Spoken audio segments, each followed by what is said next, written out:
how do you judge something like the Aston Martin DBS? Something so beautiful and so fast and so powerful and so expensive.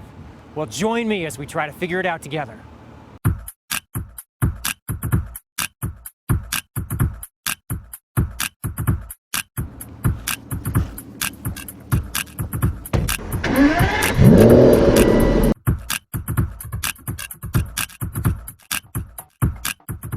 The interior of the DBS is bang up to date. Great architecture, really top-notch materials. Check that real carbon fiber. It's amazing inside.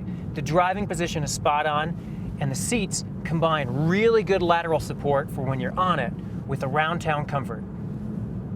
Which brings me to a pleasant surprise, which is how well this does in the daily grind.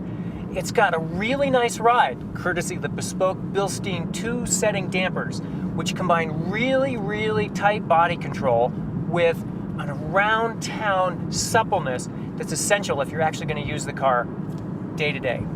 And it doesn't impinge on the Aston's back-road prowess.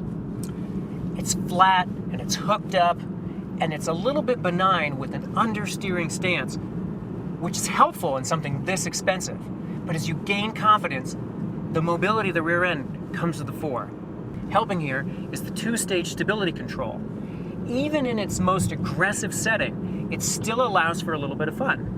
When you switch it to track mode, it opens things up. A lot of lateral slip is allowed, which is really terrific for somebody who wants to put this car through its paces. The final component in that is steering that's fast and linear and incisive. That's all the more impressive when you consider that the DBS weighs 3,800 pounds. And that is despite the use of all the carbon fiber in the body panels and in the structure.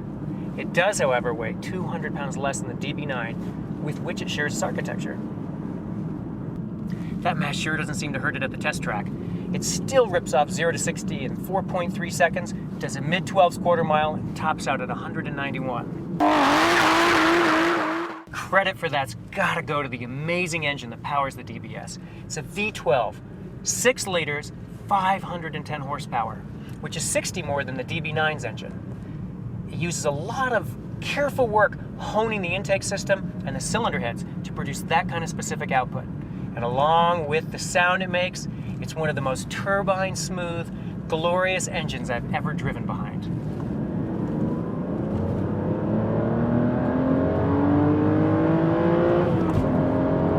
It's partnered here by, like all Aston Martins, a transaxle, which is where the transmission's in the rear of the car. In this case, it's a Graziano 6-speed manual. Hefty throws, but very rewarding to use. They've just introduced a ZF 6-speed automatic with paddle shifters, which they expect about 80% of the people to take. But I think James Bond would stick with the manual. When you've got a power plant like that, you need equally good brakes. In the case of the DBS, they're Aston Martin's first carbon ceramic setup. 15.2-inch rotors in the front, 14.7 in the rear. You've got a firm linear pedal, no fatigue whatsoever, and incredible confidence that something this fast will stop when you want it to. The DBS is like a bruiser in a Savile Row suit. And when you combine that aesthetic appeal with the fact that it's $100,000 less than the Ferrari suitably equipped, I've got to say that the value equation, as ironic as it is to play on the most expensive Aston Martin ever built, is the one that puts it over the top for me. I'm Isaac Bouchard. Thanks for joining us on this incredibly nice drive.